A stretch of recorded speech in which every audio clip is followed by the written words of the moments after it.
প্ৰভুসকল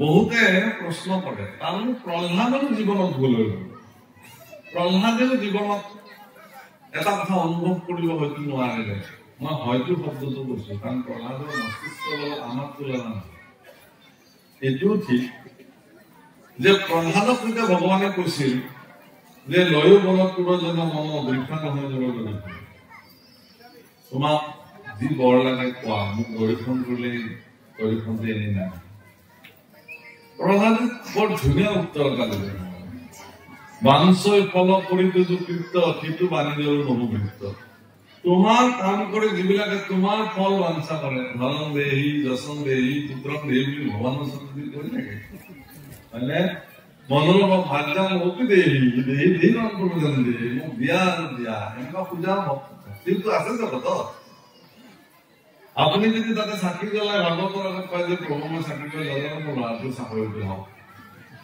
মই চাকি জ্বলালো ছোৱালীজনী ভাল ল'ৰা মোৰ গাড়ী এখন হওক বিল্ডিং এটা হওক আৰু চাকি কৈছো জ্বলি থাকিব তেতিয়ালৈকে ভগৱানৰ ৰাজ সাক্ষী দি দিয়ক প্ৰভু মোক অমুকে জ্বলাই থৈ গৈছে চাকৰি লাগে সেইকাৰণে মই জ্বলি আছো ৰাজ সাক্ষী ভাগৱততো এনেকুৱা ভয়ংকৰ কথা লিখিছে ভাবিবলৈ আচৰিত লাগে তামসিক ভক্তিৰ কথা তৃতীয় স্কন্ধত স্বয়ং ভগৱান কপিলে বৰ্ণন কৰিছে বোলে পৰক মাৰিবে প্ৰতি মনত সংকল্প কৰে দম্ভ মৎসৰাতি হয় ই তিনি প্ৰকাৰে ভক্তি কৰিলে তামস হয় যে পৰক মাৰিবৰ কাৰণে মনত সংকল্প লয় সেই ভগৱান অমুক মৰক মই এখন সলাই দিম তোমাৰ এনেকে কোৱা মানুহটো আছে আৰু কোনোবা মৰ তাৰ কাৰণে তেওঁ ভগৱানক চাকি দিব সলাই দিব এনেকুৱা চিন্তা মানুহ আছে এইটো কিহৰ কাৰণে হয় দম্ভ বা মৎসৰাতি হয় অৰ্থাৎ মৎসৰ্য যিটো গুণ দুৰ্গুণ আচলতে আনৰ ভাল দেখিব নোৱাৰা ঈৰ্ষা কৰা চৰিত্ৰ এইটো মই আৰম্ভণিতে কৈছো তেওঁলোক ভক্তিৰে এইবিলাক স্বপ্নটো নেদেখক বুলি দিছে এইবিলাক ভক্তি নিৰ্গুণ ভক্তি আপোনাৰ জীৱনৰ কাৰণে অতি প্ৰয়োজন আৰু নিৰ্গুণ ভক্তি বেলেগ একো নহয় সমস্ত পৰিত্যাগ কৰি ভগৱানৰ চৰণত সমৰ্পিত হয় প্ৰভুসকল তেওঁ পৰীক্ষিতক বুজোৱা হল যে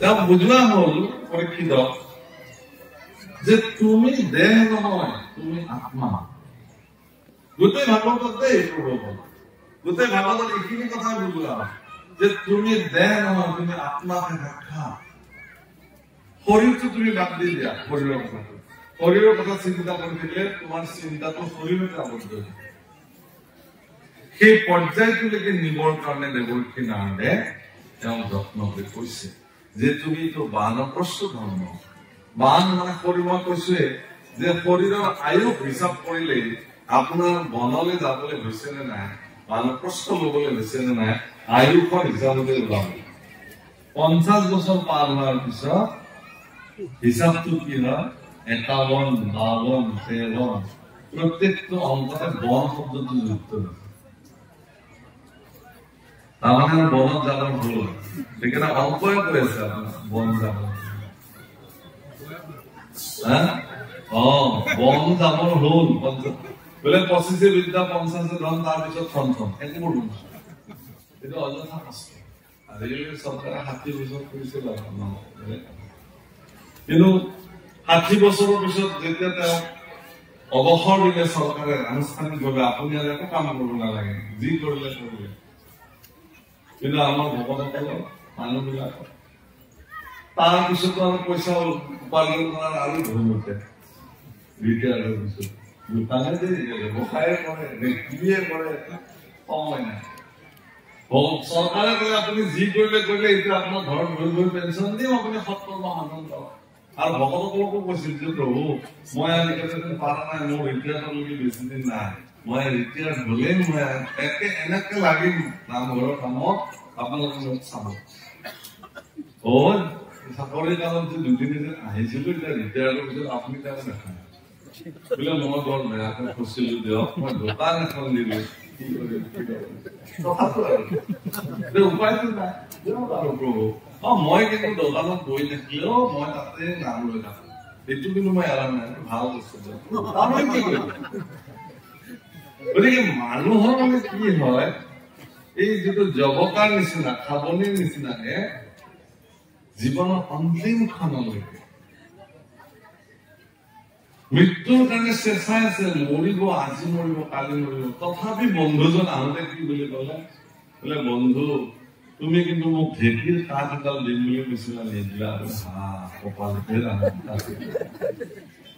মই এতিয়া আনি দিছো এই বুলি ঘৰত গৈ এডাল গছৰ টুকুৰা আছিল আনি চকলতে একদম ধমালকে পেলাই দিছে জোৰে শব্দ কৰি পুতেকে সুধিলে খুৰা কিয় আনিলে এডাল বাপে মৰিব নহয় কেতিয়াবা বুজাতে এডাল নিবিল মই আগতে দি থলো আৰু ভিতৰত আহি বন্ধুক কৈছে বন্ধু শব্দটো শুনিলা নে বোলে শুনিলো চাই মই দিলো বৰ শান্তি পালো দিয়ক ভাল কৈছে নৰো এতিয়া পাৰা হলে মই ঢেঁকীটো সাজিলো হয় এতিয়া দেখা গৈছে নহয় গম পাইছো ঢেঁকী আপুনি য'ত সাজিব লাগে তাতে সাজিব সাজিব মানে মই উদাহৰণটো কিয় দিছো যে মানুহ মানসিকতা জীৱনটো গোটেই জীৱন তেওঁলোকে মানে ধন জন তাৰ কাৰণে পুত্ৰ পৰিবাৰৰ কাৰণে অথচ সেই সন্তানে পিতৃৰ মৃত্যুৰ পিছতো তেওঁৰ এটা সেৱা কৰিবৰ কাৰণে সেই সন্তান উপস্থিত থাকে তাতকে আৰু দুৰ্ভাগ্য কি কৰিলে গতিকে সেই প্ৰভুসকল তেওঁ কৈছে যে বানপ্ৰস্থ ধৰ্ম বনলৈ গৈ বানপ্ৰস্থ লোৱাটো ইমান সহজ নহয় এইটো দুষ্কৰ কৰ্ম তুমি ইমান সাহস কিয় কৰিলা হে ধ্ৰুৱ আর তপোবনে মুনিগণে আরাধিনী চলমনে কৌটি জন্ম নপাও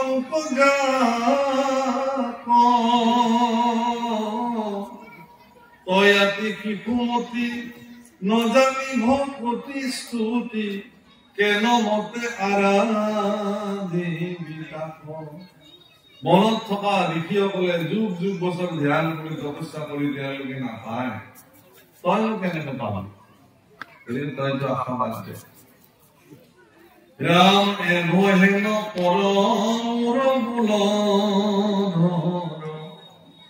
পালতি ঘৰ পচ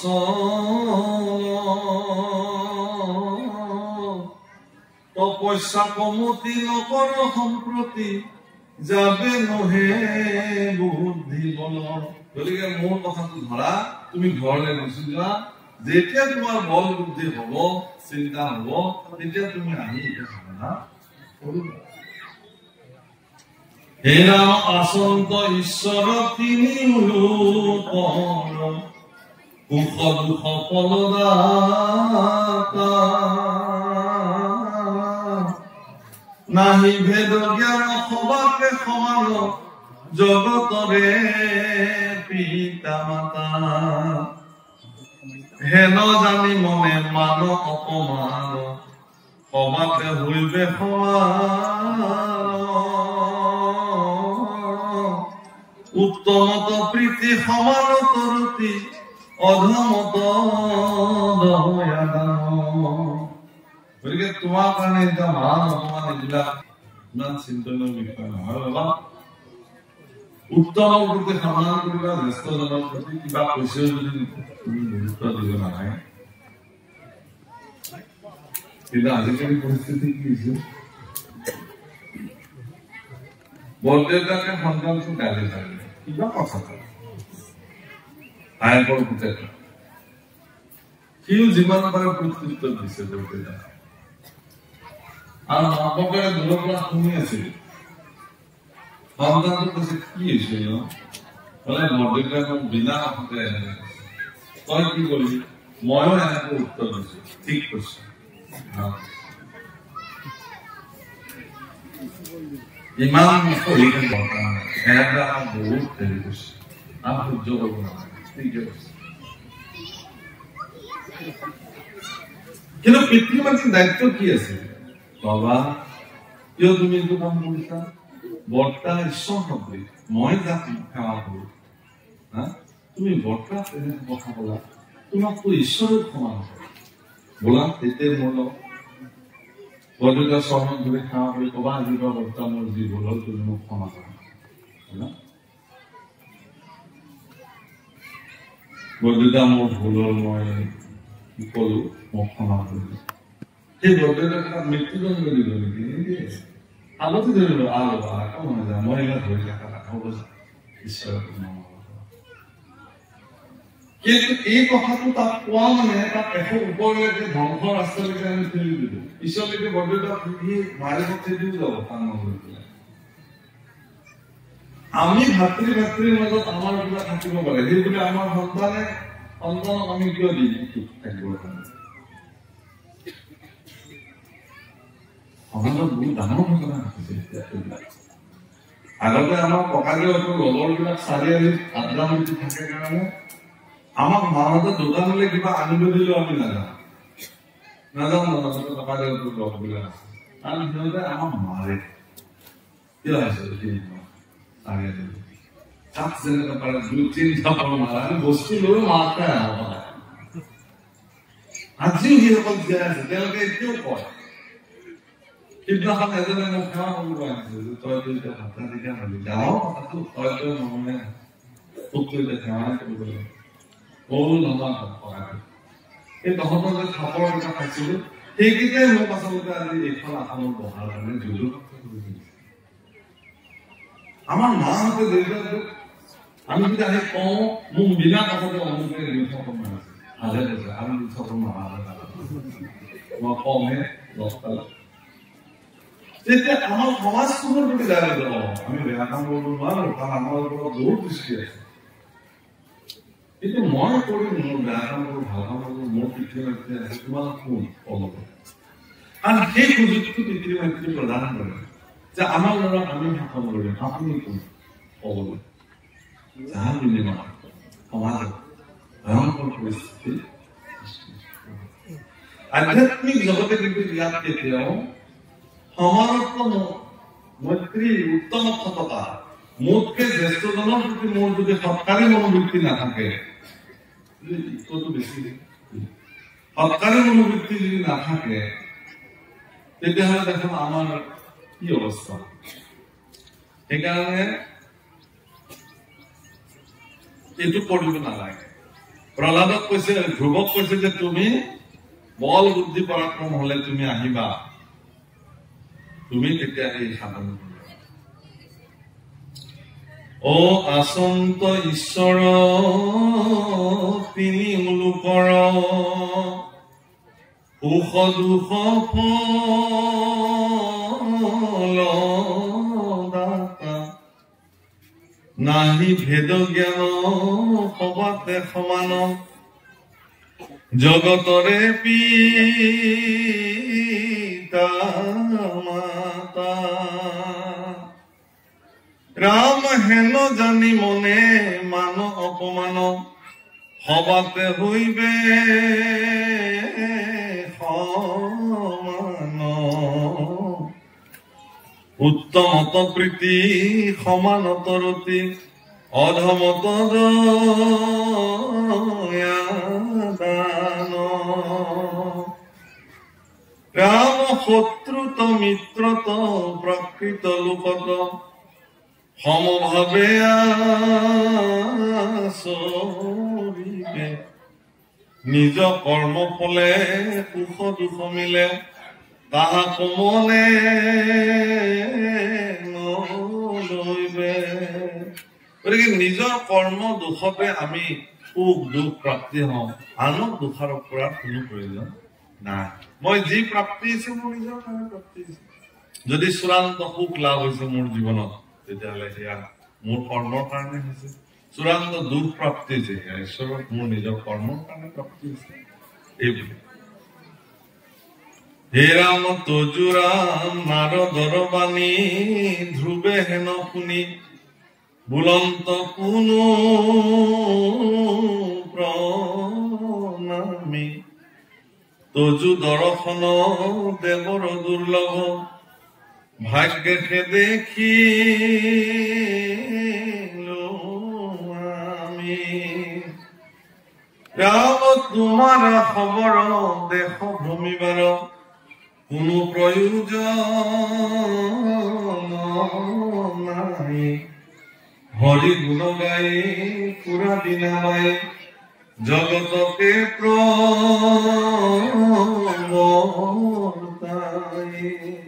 সেই দেখি তোমাক আচলতে দেখাটো দেৱতাৰ কাৰণে দুৰ্লভ। গতিকে মোৰ জীৱনত আজি পৰম সৌভাগ্য মিলিল যে মই তোমাক দৰ্শন পালো। আচলতে তোমালোকে দেশ বিদেশ কৃষ্ণ গুণ গাই ঘূৰি ফুৰিব দৰকাৰ নাই। তুমি মানৱ পুত্ৰ ব্ৰহ্মাৰ প্ৰাপ্তি হৈছে। গতিকে য'ত বহি থাকিলেও তোমাৰ মুক্তি হব। তথাপিও কিন্তু জগতৰ কল্যাণৰ কাৰণে তোমালোকে কৃষ্ণ গুণ গাই ঘূৰি ফুৰিছা। আৰ যেন আদিত্যৰ কোনো কাৰ্য নাই তথাপি অথিৰ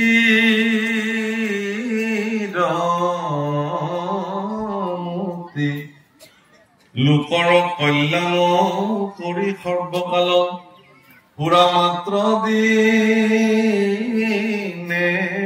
ৰাতি। তোমাৰতো দিনে ৰাতি কেৱল লোকৰ কল্যাণৰ কাৰণে তোমালোকে ঘূৰি ফুৰিছা। ৰাম মুক কৃপা মনে কহিলাই আপোনে যতে কবোধ সাক্ষাতে কিন্তু মোৰ হৃদয়ে আছে আতি ভেদি কুৰুচিৰ ঘাতে। আৰ আমি ক্ষত্ৰিয় জাতি ক্ৰোধ পৰোয়াতি সহজে দাৰু নহিয়া মোৰ যেন মন কহু প্ৰয়োজন তাৰে উপদেশ দিয়া। কিন্তু সেই গুৰুদেৱ মোৰ বেমাতৃ সুৰুচিৰ যি বাক্য সেই বাক্যই মোৰ মন ভেদি ৰাখিছে। যিহেতু আমি ক্ষত্ৰিয় বংশজাত গতিকে আমাৰ ক্ৰোধ সোনকালে সৃষ্টি হয়। গতিকে তুমি মোক উপদেশ দিয়াচোন মই বাৰু কি কৰিলে মোৰ কাৰণে উচিত হব। কিন্তু মই দৃঢ় মই ভগৱানক সাক্ষাৎ কৰিমেই, এইটোৱে দৃঢ়তা। হে ৰাম পিতৃ পিতামহে জাত পঢ়ি পাৱে ত্ৰলৈক্যতেও কৃষ্ণ যাৰ জাত অধিকাৰ নাহিকে কাহাৰ হেন স্থান বিশিষ্ট। আৰ তাকে লক্ষ্য কৰি আৰাধিব হৰি অহিয় গুৰু পাই ধৰ্ম অৰ্থ কাম মুখ্য প্ৰয়োজন একোতে নাহি কেদাই। সেই গুৰুদেৱ অৰ্থাৎ দেৱৰ্ষি নাৰদে ধ্ৰুৱৰ মনত যিটো বিচাৰিছিল সেইটো প্ৰাপ্তি হল। যে এওঁ মই এনেকা কোৱাৰ পিছত যদি তেওঁৰ দৃঢ়তা নাথাকিলেহেঁতেন ধ্ৰুৱই ঠিকে আছে দেৱৰ্ষি আপুনি কলে যেতিয়া মই ঘৰলৈ নাযাওঁ। কিন্তু দেখিলে যে তেওঁৰ দৃঢ়তা দিনক দিনে সময়ে সময়ে বাঢ়িছে। নাই নাই মই এনেকুৱা স্থানত উপস্থিত হব খোজো মোৰ পিতৃৰ যি উচ্চ সিংহাসনত বহি আছিল তাতকেও উচ্চ সিংহাসন যত আজিলৈকে কোনো বহা নাই ইমান উচ্চ স্থানত সেই স্থানত বহাৰ লক্ষ্য লৈ মই আহিছো। ইমান দিন ইয়াতকে আৰু উচ্চ স্থান যাতে কাৰ নাই। আৰু হয়ো আজিও ধ্ৰুৱই যি ধ্ৰুৱ স্থানত বহি আছে তাতকে উচ্চ স্থান আজিলৈকে কাৰো নাই, কোনো প্ৰাপ্তি নাই। গতিকে মোক সেই উপদেশ দিয়া যাতে মই সেই স্থান প্ৰাপ্তি হব পাৰো। ৰাম তাকে যেন মতে পাইব অব্যাহতে দিও কতাৰ পাই আমি ভাগ্যহীন মায়া পৰাধীন কি কৰিব ঘৰে যাই। আমিতো ভাগ্যহীন, ঘৰলৈ যাই মই কি কৰিম? মোৰ মাও দুখী হৈ আছে। মই ওলাই আহিছো চিৰদিনৰ কাৰণে ঈশ্বৰ প্ৰাপ্তিৰ লক্ষ্য লৈ। গতিকে মই সেইটো নকৰাকৈ মই উভতি নাযাওঁ। গতিকে মোক তুমি ইয়াৰ উপদেশ দিয়া কি কৰিব। ৰাম ধ্ৰুৱৰ গোচৰ শুনি মুনিবৰ ও আতি প্ৰীতিম ভুলা স্নেহে হাকি হাকি কুমাৰ কসাই নাৰদে বুলি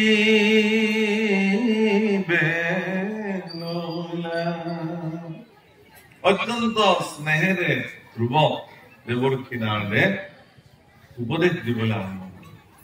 এই উপদেশ অত্যন্ত গুৰুত্বপূৰ্ণ। এই উপদেশত কি কৈছে প্ৰভুসকল, আজি সেই অধ্যায়টোলৈ আৰু মই নাযাম, সময়ো মোক তাগিদা কৰিছে। গতিকে আপোনালোককো তাগিদা কৰিছে, এইফালে যাব লাগে, নহলে ঠাণ্ডা হৈ যাব। গতিকে সেইকাৰণে সময়ৰো কথা আছে। সেই বিষয়টো ইয়াত উপদেশ বেলেগ নহয়। ধ্ৰুৱক দেৱৰ্ষী নাৰদে সুধিছিলে যে ঠিক আছে বাৰু, তুমি অৰণ্যলৈ যাব, মই তোমাক বাধা নিদিম। কিন্তু সেই অৰণ্যত গৈ তুমি ঈশ্বৰক কেনেকে চিনি পাবা? আগতে দেখিছা নেকি ঈশ্বৰক? এই প্ৰশ্নটো ধ্ৰুৱ কিন্তু সংকুচিত। মইতো ঈশ্বৰক দেখাই নাই, এনেকে ঈশ্বৰৰ কেনে ৰূপ মইতো শুনাই নাই, দেখাও নাই। তেতিয়া ধ্ৰুৱই দেৱৰ্ষী নাৰদৰ শ্ৰীচৰণত দণ্ডৱত প্ৰণিপাত কৰি কৈছে যে হে গুৰুদেৱ, তুমি মোৰ গুৰু হোৱা, তোমাৰ দুখাৰী চৰণত এই ক্ষুদ্ৰ জীৱই শৰণ ভিক্ষা মাগিছো। মোক ঈশ্বৰৰ ৰূপ গুণ সকলো তুমি মোক নিৰ্ণয় কৰা। সেই প্ৰভুসকল, এগৰাকী শৰণাচাৰ্য, এগৰাকী অধিকাৰ, যিজনে শৰণ প্ৰদান কৰে জীৱক, এই শৰণাচাৰ্যসকলৰ প্ৰধান কৰ্তব্যই হল যে শিষ্যসকলৰ হৃদয়ত ভগৱানৰ বাংময় মূৰ্তি চৈতন্য ৰূপত প্ৰতিষ্ঠা কৰিছে। সেইটো তেওঁলোকৰ কাম। যদি ৰূপ নিদিয়াকে শৰণ দিছে, তেতিয়াহ'লে সেই শৰণ কোনো কাৰণে শৰণেই নহয়। প্ৰথমতে ঈশ্বৰৰ ৰূপ দিব লাগিব। তেওঁ একদম এনেকুৱাকে চৈতন্য মূৰ্তি। তাৰমানে কি হল যে গুৰুজনে সৰ্বদা ঈশ্বৰৰ ৰূপ 24 ঘণ্টা চিন্তা কৰি থাকে। চিন্তা কৰোতে কৰোতে তেওঁৰ হৃদয়ত সেই ঈশ্বৰৰ ৰূপ চৈতন্য মূৰ্তি। যেনেকে এগছি প্ৰদীপৰ পৰা আন এগছি প্ৰদীপ প্ৰজ্বলিত কৰা হয়, ঠিক তেনেকে হৃদয়ত চৈতন্য প্ৰজ্বলিত বন্তি শিখাৰ পোহৰত যেনেকে ঈশ্বৰৰ মূৰ্তি জাজ্বল্যমান হৈ থাকে, সেই গুৰুৱে শিষ্যৰ হৃদয়তো ঈশ্বৰৰ মূৰ্তি চৈতন্য দিব পাৰে। আৰু শিষ্যসকলে যদি গুৰুৰ বাক্য ধৰি পেলাই যদি ঈশ্বৰৰ ৰূপ চিন্তনত প্ৰয়াস কৰে, কষ্ট কৰে, সেইটো কি বুলি কৈছে জানে? কাজাখস্তানত দম বুলি কৈছে। দম। উদ্ধৱে সুধিছে, শ্ৰী উদ্ধৱ মহন্ত ভগৱানক সুধিছে যে সম, দম, শৌচ, ভক্তি, ভকত এইবিলাক সুধিছে ন? কি প্ৰথম প্ৰশ্নটো কৈছে সম কাক, দ্বিতীয় প্ৰশ্নটো দম কাক। আৰু সেই দম কাক বোলে বুলি কবলৈ যাওঁতে স্বয়ং ঈশ্বৰ গুৰুকে কৈছে, মূৰৰ ৰূপ চিন্তনত মনে কৰ শ্ৰম, জানা প্ৰাণ সখী তাকে বোলে দম। দম মানে মানসিক উদ্যম। আমাৰ সেইটো ক'ত ব্যৱহাৰ কৰে কওকচোন? দম আছে যদি ওলাই কাজিয়াত নহয়, কাৰ কিমান দম আছে আমি আজি চাই। মই আহিছো ঘৰৰ ভিতৰত সোমাই থাকিব নালাগে, দম আছে যদি ওলাই। তাৰমানে দমটো তেওঁৰ শাৰীৰিক সক্ষমতা আছে নাছে বেলেগ কথা, দমতে ওলাই আহিব নহয়। দমত ধৰিছো, মোৰ কি দম নাই নেকি? ওলাই আহিব লাগে, গৰু দুটা খাই মৰক, একো নাই, দমত ওলাই আহিব। কিন্তু শাস্ত্ৰই আপোনাৰ ভিতৰত থকা এই দমটো জাগ্ৰত কৰি দিছে যে কাৰ কিমান দম আছে। ঈশ্বৰৰ ৰূপ হৃদয়ত এবাৰ চিন্তা কৰি চাওকচোন। ৰাতিপুৱা সুন্দৰকে স্নান কৰি পেলাই যেতিয়া নামঘৰত বহিব, ঠাণ্ডা পৰিৱেশ, ঈশ্বৰৰ ৰূপ এতিয়া চিন্তা কৰিব লাগিব। নাম লবলৈ ক'ত ঈশ্বৰৰ ৰূপ আহিব, আজি কাক লগ কৰিব লাগিব, কাক পইচা দিব লাগিব, কাৰ পৰা ল'ব লাগিব। কি কৰিব লাগিব, তাক গালি কৰিব লাগিব, তাক বেয়াকে ক'ব লাগিব, তাক কূটনীতি কৰি কি কৰিব লাগিব, চব পৰিকল্পনা সেইখিনি সময় যেন মনত আহিব। বেলেগৰ নাহে, মোৰে আহে। মই আপোনালোকক কোৱা নাই, আপোনালোকৰ আহে, জল জল পটকে আহে, মই জানো। মোৰ নাহে, মোৰ মনটোকে কৈছে। আপোনালোকে বহিলেই হৃদয়ত মূৰ্তি থিয় হৈ যায়, মোৰ নাহে। বিষয় যে মায়াত কৰি আছে, বুজিছেনে? যাদৱৰ যদুৰাম নাম তাল বজাই আছে, এই গাখীৰ খিনি আহিছে আকা নলা কিয় আহে।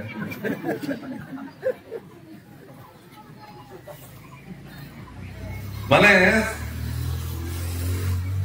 একনিষ্ঠ হবই পৰা নাইতো। তাতকে ডাঙৰ কথা কি, আজি দৌৰা দৌৰি যাব লাগে একদম শ্ৰীমন্ত শংকৰ প্ৰভু আজি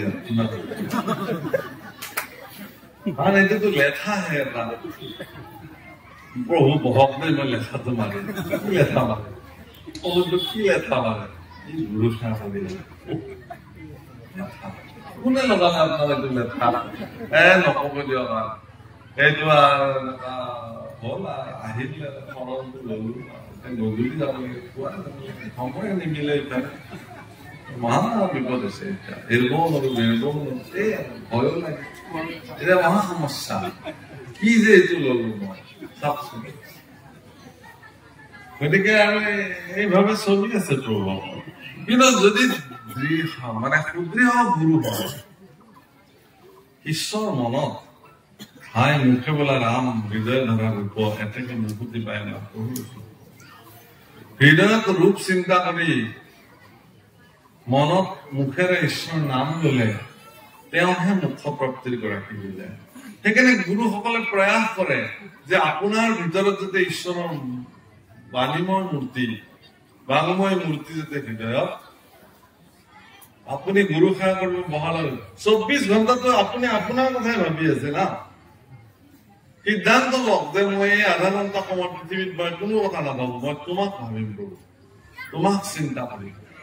এই যদি মনেৰে সংকল্প লয় যে মই তোমাৰ ৰূপে চিন্তা কৰো, এদিন নহব, দুদিন নহব, তৃতীয় দিন নহব, চতুৰ্থ দিনতো অলপ হব, পঞ্চম দিনতো হব, এনেকে মনেৰে শ্ৰম কৰি কৰি কৰি যিজন ব্যক্তি ইচ্ছা কৰিলে হৃদয়ত ভগৱানৰ মূৰ্তি প্ৰতিষ্ঠা কৰিব পাৰে, ইয়াতে দম বোলে। মই এইটো গুৰুত্বপূৰ্ণ কথা এটা কৈছো আপোনালোকক প্ৰভুসকল, যে আপোনালোকে মনেৰে শ্ৰম কৰকচোন ঈশ্বৰৰ ৰূপ চিন্তা কৰিব। মহাপুৰুষ শ্ৰীমন্ত শংকৰদেৱ গুৰুজনাই কীৰ্তনৰ ৰূপ ধ্যান বৰ্ণন বুলি কীৰ্তন অধ্যায় লিখি ২য় নম্বৰ কীৰ্তনত চৰণৰ পৰা শিৰ পৰ্যন্ত, শিৰৰ পৰা চৰণলৈ পুনঃ পুনঃ বাৰে বাৰে আপুনি চিন্তা কৰক।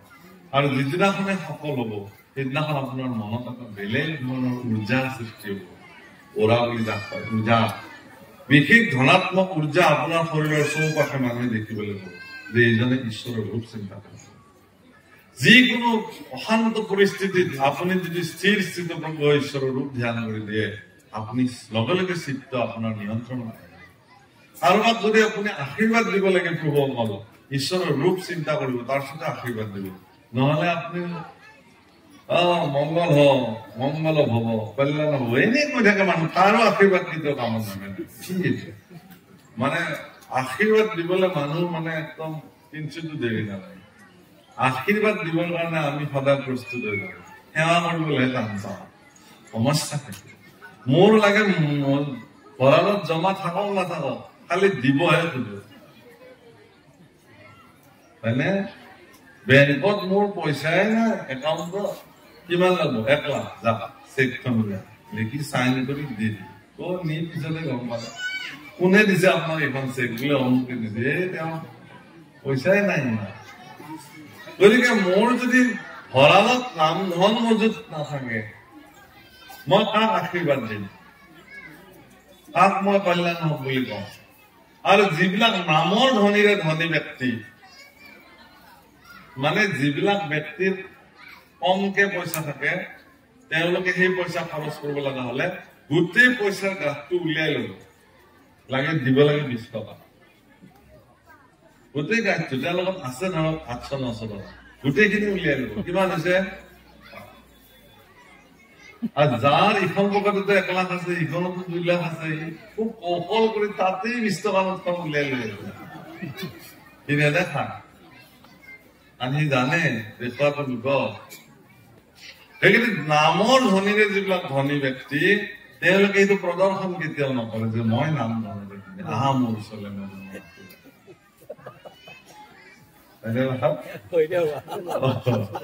গতিকে নাম জপ কৰক, নাম জপ নাম জপ নাম কৰা সাৰ, নাম সৰ্বশ্ৰেষ্ঠ বস্তু। সিদ্ধান্ত লওক। এনেই বহি আছে, একো কাম নাই, কুট চিন্তাবিলাক মগজুত আহি থকাতকে ঈশ্বৰৰ ৰূপ চিন্তা কৰক। কাৰ কি হৈছে, কাৰ বোৱাৰীকৰ কি হৈছে, কাৰ ছোৱালী কি হৈছে, এইবিলাক আপোনাৰ ভাবি থাকিলে কি আছে, কি লাভ হ'ব তাৰ পৰা? যাৰ যি হৈ থাকিবলৈ দিয়ক, যাৰ যি তাতকে ডাঙৰ কথা প্ৰভু কল। মই আজি আপোনালোকক খুব এটা ধুনীয়া কথা মানে প্ৰাৰ্থনা নামত কৰি থৈ যাম। ভুলতো বৈষ্ণৱৰ নিন্দা নকৰিব, ভকতৰ নিন্দা নকৰিব। ইয়াতকে আৰু শ্ৰেষ্ঠ পাপ একো নাই। কি ৰৌ মানত গমন কৰি যিমান নামি ভকত খালে অমুক ভকত এই তেওঁ অমুক ভকত এই তেওঁ অমুক। আৰে আপুনি কোন? মই আপোনালোকৰ মাজত এটা ডাঙৰ উদাহৰণ দিম। প্ৰভু ৰামচন্দ্ৰই সীতাক যে ৰাৱণে হৰণ কৰি লৈ গল, সেই কথাটো তেওঁ নাজানিছিল নেকি? জানে। আকৌ তেওঁ নাজানে বুলি ধৰি ললো। কিন্তু জটায়ুক যেতিয়া লগ পাইছিল, জটায়ুৱে চব কথা কৈ দিছিল ৰামক যে দক্ষিণ দিশে মানে পুষ্পক ৰথত উঠাই লংকাপতি ৰাৱণে আপোনাৰ পত্নী জানকীক হৰণ কৰি দিছিল। তাৰপিছত তেওঁ যেতিয়া কবন্ধুক লগ পালে, কবন্ধুৱে কলে যে মইতো অভিশপ্ত হৈ আছো, মোক জীৱন্ত অৱস্থাতে আপুনি মোক টুকুৰা টুকুৰিকে কাটক আৰু জ্বলাই দিয়ক প্ৰভু, মই তেতিয়া উদ্ধাৰ হম বুলি কৈছে। গতিকে সেই কবন্ধক যেতিয়া ৰামচন্দ্ৰই বধ কৰিছিল আৰু জীৱনতে তেওঁক জ্বলাই দিছিল, কবন্ধ গুচি সুন্দৰ দিব্য পুৰুষ সৃষ্টি হল। আৰু সেই কবন্ধ যিহেতু দিব্য পুৰুষ আছিল, তেওঁ অংক শাস্ত্ৰত বিশাৰদ আছিল, জ্যোতিষ শাস্ত্ৰত বিশাৰদ আছিল। তেওঁ জ্যোতিষ গণনা কৰি কিমান দূৰলৈকে কোন দিশেৰে কোনে কেতিয়া কি ক্ষণত সীতা ধাৰণ কৰিছে চব বৰ্ণনা কৰিছে। তাৰপিছতো ৰামচন্দ্ৰই বনে বনে সীতা সীতা এনেকৈ ধৰি ফুৰিছে। কিয় জানেনে? কিয়? বহুত ডাঙৰ ৰহস্য জানি থাক।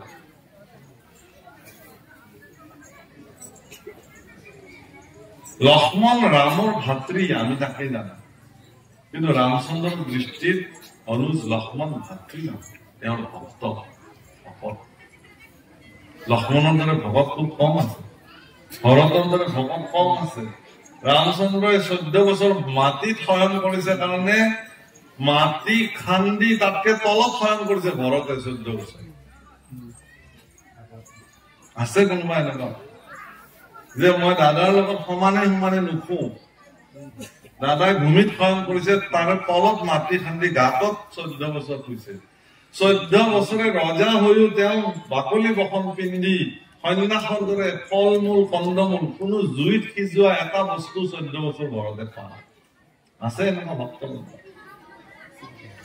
লক্ষ্মণে 14 বছৰ নিদ্ৰাহীন ভাৱে ৰামৰ সেৱা কৰিছে। আছে কোনোবা এনেকুৱা ভক্ত পৃথিৱীত? ঈশ্বৰৰ সেৱা কৰিবৰ কাৰণে 14 বছৰ নিদ্ৰা পৰিত্যাগ কৰিছে, আসন লৈ বহা নাই, শয়ন কৰা নাই, 14 বছৰ। তেনেকুৱা এগৰাকী ভক্তক তেওঁৰ পত্নী সীতাই যেতিয়া বেয়া ব্যৱহাৰ কৰিছে, সেই ক্ৰোধতে এবছৰ কাল শাস্তি দিছে সীতাক। নিজৰ পত্নী যোৱা নাই, এনেই বিচাৰি দিছে। যেতিয়া হনুমান যায়, হনুমানৰ আগত হনুমানে সীতাক কৈছিলে যে হে মা, যদি তুমি ইচ্ছা কৰা মই তোমাক মোৰ কান্ধত তুলি প্ৰভু ৰামৰ ওচৰলৈকে লৈ যাব পাৰো, যদি তুমি আজ্ঞা কৰা। সীতাই কৈছে হে বৎস, মই জানো তোমাৰ সিমান পৰাক্ৰম বাহুবল আছে, কাৰণ হনুমানো কম নহয়। হনুমানক আপুনি প্ৰাতঃ স্মৰণ কৰিব পাৰে, হনুমানৰ দৰে সেৱক খুব কম আছে। জীৱনৰ সৰ্বোচ্চ শক্তি পৰাক্ৰম বল বুদ্ধি কেৱল ৰামৰ সেৱাৰ নামত প্ৰয়োগ কৰিছে, কতো বেলেগ। তেওঁ 14 বছৰ জিৰণি লোৱা নাই, এক মুহূৰ্ত টোপনিও মৰা নাই, জিৰণিও লোৱা নাই। একদম যেতিয়া ৰাম অধিষ্ঠিত হৈছে সিংহাসনত, তেতিয়া ৰামে হনুমানক নিজে কৈছে যে তুমি অলপ শুই লোৱা, জিৰণি লোৱা, অমুক স্থানত তুমি জিৰণি লোৱা। আজিও तीर्थराज प्रयागत लेते हुए हनुमान जी का मंदिर বুলি এটা মন্দিৰ আছে, তাত হনুমানৰ মূৰ্তিটো শুই থকা অৱস্থাত আছে। তাৰমানে সেই স্থানত হনুমানে জিৰণি যেতিয়া হনুমানক সীতাই কৈছিলে যে হে আই, হে বাচ্চ, মই তোমাৰ লগত যাব পাৰো, কিন্তু মই এগৰাকী শালংকৃত বৰনাৰী, মৰ্যাদাশালী বোৱাৰী, প্ৰভু ৰামৰ পত্নী, গতিকে স্বামীৰ আজ্ঞা অবিহনে পৰ পুৰুষৰ শৰীৰ মই স্পৰ্শ কৰিব নোৱাৰো, সেইকাৰণে নাযাওঁ। কিন্তু তুমি গৈ প্ৰথমতে মই লক্ষ্মণৰ শ্ৰীচৰণত মোৰ হোৱা অপৰাধৰ মই মাৰ্জনা বিচাৰিছো বুলি প্ৰথম কবা, তাৰ পিছতে মোৰ স্বামী শ্ৰী ৰামচন্দ্ৰক মই প্ৰণিপাত জনাইছো বুলি কবা। খুব মনত ৰাখিবলগীয়া কথা। আৰু যেতিয়া আহি হনুমানে কৈছে যে মাতা জানকীয়ে পোন প্ৰথমে অনুজ লক্ষ্মণৰ শ্ৰীচৰণত অপৰাধৰ সেৱা বিচাৰিছিল, তেওঁ পৰা ভুলৰ প্ৰভুসকল শালংকৃত বৰনাৰীসকলক এডাল সীমাৰেখা দি থৈ গৈছে লক্ষ্মণে, যাক লক্ষ্মণ ৰেখা বুলি কয়। যুগে যুগে ই আজিও খ্যাতিমন্ত হৈ আছে যে নাৰীসকল তেওঁলোকৰ মৰ্যাদাত যদি থাকিব খোজে, কোনো কাৰণত সেই সীমাৰেখা তেওঁলোকে পৰিত্যাগ কৰিব নালাগে। যিসকল নাৰীয়ে সেই মৰ্যাদাৰ সীমাৰেখা অতিক্ৰম কৰি সমাজত কাম কৰিছে, তেওঁলোক লাঞ্ছিত বঞ্চিত হোৱাৰ উদাহৰণ। আমাৰ আইসকল আমাৰ পূজ্য, সেইকাৰণে আইসকলে কোনো কাৰণত এই লক্ষ্মণ ৰেখা পাৰ হব নালাগে। এইটো আমাৰ মৰ্যাদা। সকলো কাম আইসকলৰ কাৰণে নহয়। এইটোক মই পুৰুষ নাৰী বিভাজিত কৰিব খোজা নাই, আপোনালোকৰ মৰ্যাদা অক্ষুণ্ণ ৰাখিবৰ কাৰণে কথাখিনি কোৱা। যেনে এটা মোৰ উদাহৰণ, আজি আমি শৰণ দিলে পুৰুষসকলক দণ্ডবোধ কৰা, আইসকলক কিন্তু নকৰা। যদি কোনোবা মাতৃয়ে জোৰ কৰে যে আপোনালোকে পুৰুষ বিলাকক শৰণ দিলে ঈশ্বৰৰ ওচৰত দণ্ডবোধ প্ৰণিপাত কৰা, আমাক কিয় নকৰা? আমিও দণ্ডবোধ কৰা। সেইটো শাস্ত্ৰই বিধান দিয়া নাই। শাস্ত্ৰই এইটোকে কৈছে, তাৰ কথাটো শুনিলে আপোনাৰ ভাল লাগি যাব, কিয় আপোনালোকক দণ্ডবোধ দিয়া। আমি পুৰুষ নাৰী সমান, আমাৰ সমান অধিকাৰ লাগিব বুলি আমিও দণ্ডবোধ হৈ শৰণ লম বুলি যদি নাৰীয়ে আন্দোলন কৰিব ধৰে, তেতিয়া শাস্ত্ৰৰ মৰ্যাদাটো হানি হয়। শাস্ত্ৰই কৈছে যে নাৰীসকলৰ গৰ্ভত সন্তান স্থিতি হয়, সৃষ্টি হয়, সেইকাৰণে গৰ্ভক ভূমিত শয়ন কৰাৰ কাৰণে শাস্ত্ৰই নিষেধ কৰি ৰাখিছে। তেওঁলোকৰ সৃষ্টিশীল গৰ্ভৰ প্ৰতি সন্মান জনাই কেৱল জানো পাৰি ভগৱানৰ ওচৰত শৰণ ললে ভগৱানে তেওঁলোকক ভক্ত হিচাপে কিন্তু এজন পুৰুষক ভগৱানে নালাগে, দণ্ডবোধ হবই লাগিব, তেতিয়াহে তেওঁ শৰণাৰ্থী হিচাপে ভগৱান। তাৰমানে এই ঘটনাটোৱে আপোনালোকক মৰ্যাদাহে দিছে, ই হীনমান্যতা দিয়া নাই। গতিকে সেইকাৰণে সীতা দেৱীয়ে লক্ষ্মণক যেতিয়া প্ৰণিপাত জনাইছে, এই কথা হনুমানে কোৱাৰ লগে লগে ৰামচন্দ্ৰ থিয় হৈছে আৰু সুগ্ৰীৱক কৈছে, সুগ্ৰীৱ এই মুহূৰ্ততে লংকা যোৱাৰ কাৰণে প্ৰস্তুতি কৰিলে। মাজ নিশা, একদম মাজ নিশাৰ কোনেও টোপনি নামাৰিলে, তৎক্ষণাৎ তেওঁলোকে মানে লংকা আক্ৰমণৰ কাৰণে চিন্তা কৰিলে। তাৰমানে মোৰ ভক্তৰ প্ৰতি তেওঁ ক্ষমা প্ৰাৰ্থনা লাগিলে কাৰণে তেওঁ ক্ষমা কৰিলে। নিজৰ পত্নীকো এৰি দিয়া নাই প্ৰভুসকল ভগৱানে, ভকত নিন্দা কৰাৰ কাৰণে। আৰু আপোনাক এৰিব বুলি কৈছো, এই ভকত নিন্দা কৰাৰ কেইটাৰ অৱস্থা বেয়া হব, নকৰিব। এইটো ভকতক নিন্দা কেতিয়াও নকৰিব। তেওঁ কি কৰিছে, তেওঁ যদি বেয়া কাম কৰিছে তাৰ ফলশ্ৰুতি ভগৱানে দিব। আপুনি কি, মই এৰি দিয়কচোন ঈশ্বৰৰ ওচৰত, আপুনি ঠিকে থাকক। অমুক এনেকুৱা, তমুক তেনেকুৱা, অমুকৰ তাতে নাযাবি, তমুকৰ তাতে নাযাবি, তমুকক নামাতিবি, এইবিলাক ভকতৰ মনত কিয়? অত্যন্ত নিশ্চিন্তাৰ ব্যক্তিৰ বাহিৰে কোনো উচ্চ মানদণ্ডৰ চিন্তাৰ ভকতে এনেকুৱা কথা কেতিয়াও কব। গতিকে সেই প্ৰভুসকল উপদেশ অকমান দিছে। অ শুনা সভাসদ মহাভাগৱত পদ চতুৰ্থ স্কন্ধৰ কথা, কৃষ্ণৰ চৰণ চিন্তে যিটো জনে তাৰ জন্ম হে বৃথা আর শ্রী বিষ্ণু ভারতী বলন্ত সম্প্রতি কলির ধর্ম প্রধান হরি গুণ নাম শ্রবণ কীর্তন বিনে ধর্ম নাহিয়ান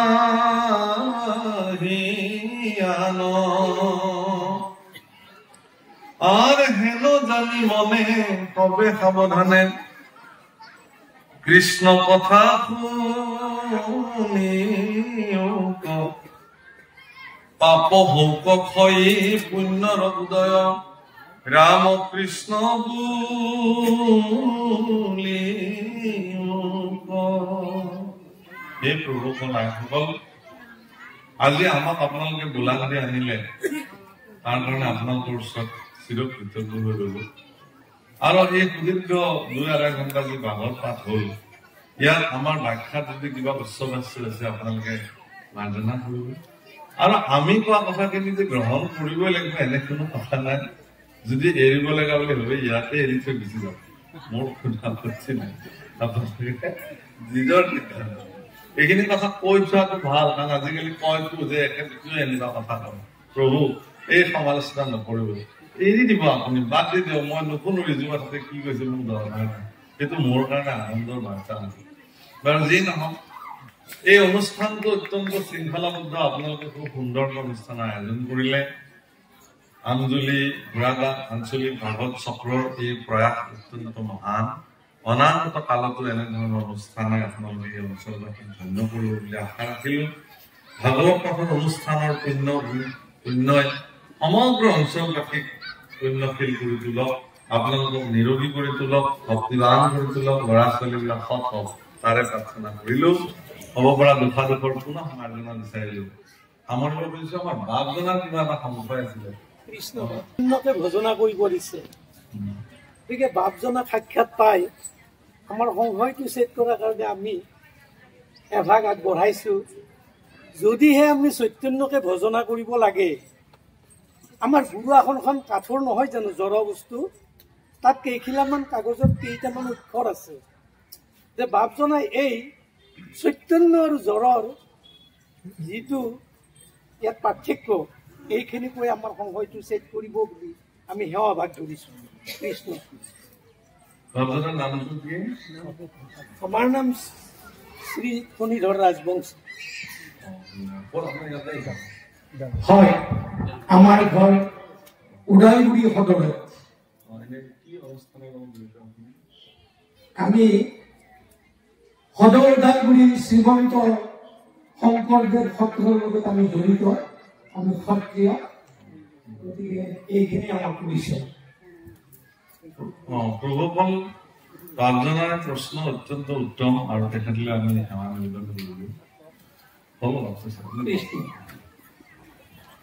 ৰাজবংশী বাপে সুধিছে চৈতন্য ভজনা কৰিব লাগে গুৰু আসনত থকা কেইখিলামান পাত কাঠৰ গুৰু আসনখন আমি কেনেকে ভজনা কৰো প্ৰথম কথা কৈছে কি যে গুৰু আসনত থকা কাঠৰ সিংহাসনখনক আমি ভজনা নকৰো তাত থকা কাগজ কেইখিলাকো আমি ভজনা নকৰো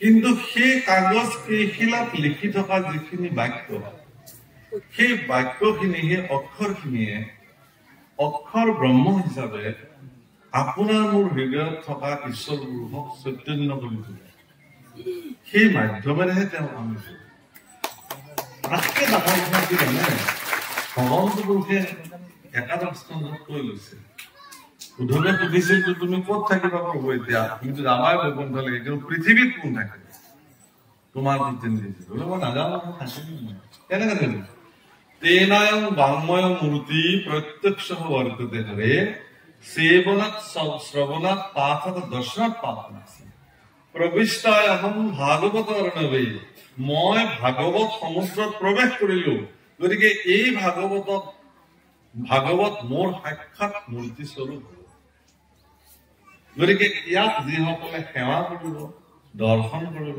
পাঠ কৰিব শ্ৰৱণ কৰিব তেওঁলোকৰ সমস্ত পাপৰ বিনাশ গতিকে আমি ভাগৱত চৈতন্য নহয় বুলি সন্দেহ কৰাটোৱে এটা অপৰাধ। কিন্তু আমি এনেকুৱা মানসিকতা আনিব নালাগে। ভাগৱত স্বয়ং চৈতন্য বস্তু। এনেকুৱাতো বহুত কথা আছে যে বেদকো মানুহে অচেতন বুলি কৈছে, বেদকো মায়াময় বুলি কৈছে। ভাগৱতে কৈছে যে যিহেতু ভগৱানৰ প্ৰথম নিশ্বাসতে বেদসমূহ পৃথিৱীত মূৰ্তিমান আহিছিল, গতিকে সেই বেদসমূহ যিহেতু পৃথিৱীত আহিল, তেওঁতো মায়াৰ অধীনত আহিল। কাৰণ পৃথিৱীত আহিল মানে বেদ মানে সি আকৌ মায়াৰ পৰা আঁতৰি থাকিব নোৱাৰে, সিও মায়াৰ কব্জাতে আহিল। ব্ৰহ্মা আদি কৰি জীৱ জন্তু মায়া কব্জা মানে মূৰ্তিমান বেদ ক'ত হাৰি যাব। সেইকাৰণে একাদশ স্কন্ধত বেদক মায়াময় বেদ শব্দ ব্যৱহাৰ কৰিছে। হে উদ্ধৱ, তুমি যি মায়াময় বেদ ধৰ্ম জানা সেইবিলাক তুমি এতিয়া পৰিত্যাগ কৰা, সেই বুলি কৈছে। তাৰমানে প্ৰভুসকল পৃথিৱীত থকা সকলো মায়াময়, কিন্তু সেই যে অক্ষৰ ব্ৰহ্ম ই কিন্তু চৈতন্য শব্দ ব্ৰহ্ম, বাণীময় মূৰ্তি। গতিকে তাক আমি অচেতন বুলি ভাবিব নোৱাৰো, অচেতন বুলি আপোনাৰ ভিতৰত থকা চৈতন্য মূৰ্তি ভগৱানক জাগ্ৰত কৰিবৰ কাৰণে একমাত্ৰ ব্যৱস্থাই হল অক্ষৰ ব্ৰহ্মৰ সাধনা। মই মোৰ ক্ষুদ্ৰ মস্তিষ্কৰে এইখিনিয়ে জানো দেই। তেতিয়াহ'লে আমি আৰু আমাৰ অনুষ্ঠান ইমানতে বিৰাম দিলো। ইয়াৰ পিছত ইয়াত বহিব নেকি? কোনোবা বহিব? সামৰণি দিওঁ, কিবা কব?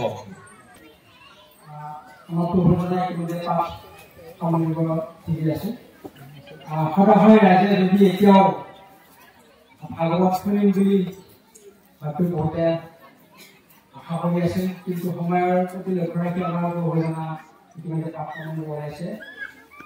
আমাৰ মাজত পাঠক এতিয়াও বহি আছে।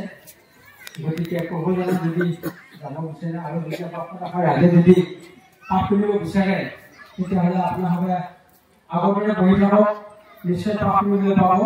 আমি তেখেতক আমি অনুৰোধ কৰি এতিয়া আমাৰ ক'বলগীয়া কৃষ্ণ আমাৰ হিমাংশু নাথ বাবু তেখেত আমাৰ